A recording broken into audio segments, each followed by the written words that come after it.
talk about the budget, kind of the implications it's going to have on the city, and kind of some of the main points that were addressed this morning.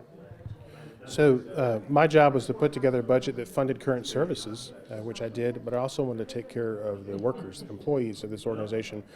Everybody's seeing high gas prices, everybody's seeing high grocery prices, and so I've asked council to consider a 6% increase for non-civil service employees on the salary. They approved that on first reading, so I think what we have adopted, on first reading at least, is a budget that funds current services, increases amount of money available for street maintenance, and you'll see substantial dollars earmarked and associated with the street maintenance improvements going forward, and taking care of our workforce. And one of the challenges with the workforce is there are a lot of other businesses that are offering higher salaries, and so it's difficult to retain or to recruit new talent that was needed for providing the services that the citizens need. And so we're trying to address that as well.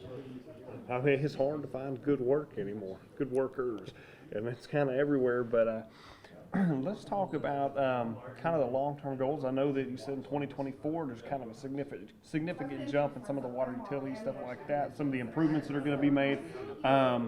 Walk me through that, because that's a pretty big deal. Sure. So council adopted a 20-year master plan that walks through the utilities infrastructure and makes key improvements over time. And we've pre-funded that with an ordinance that had a scheduled rate adoption for this next fiscal year. So you'll see that in the budget. And there's about $8 million of capital improvements. So as we pre-fund some of these expenditures, we're really saving money to pay cash for this as well, to the extent that we can. So in fiscal year 24, you'll see like a $30 million capital expenditure. Some of that will be cash, some of that may be debt service, but the majority of it will be cash. And we did that intentionally to reduce the amount of debt service we were issuing, and actually to provide a savings to the citizen, because we're not having to pay interest on all that. And so when you look at the total cost of the master plan over time, we saved hundreds of millions of dollars by doing it this way, because we're not having to pay interest. Right. One of the things that will come into play this coming year is the street maintenance fee increase, and as was reported a few months ago when we got our report from Food Grow, our pavement condition index actually went down, and so we are trying to turn the tide in essence and start making enough improvements that we can increase that index. And everybody is familiar with their neighborhood roads that are not in the best condition, and so we've addressed a lot of the larger streets, Ambler and Industrial, and TxDOT's been putting money into Treadway and other larger streets. The challenge now is to get into the neighborhoods and to get rid of the potholes and the substandard conditions that exist there. And in order to do that, we have to have the money for it. Just like with the larger capital improvements that Robert Hanna just mentioned, there's an opportunity to either borrow money and then pay interest on top of the actual improvements that are made, or use the street maintenance fund, which we've had the last few years, and continue to pay as we go and make these improvements so that we can get better and better streets. And obviously the key concern for any resident is, well, what's it going to do to my taxes? What they're going to go up, they're going to go down, what's it going to Sure. do? And so can you all address that a little bit? I mean, I can. So your tax rate is comprised of two parts. One part we control, one part we don't. The part we don't control is going up, and that's your appraised value. We have no input, no control of that. It's the way it's designed.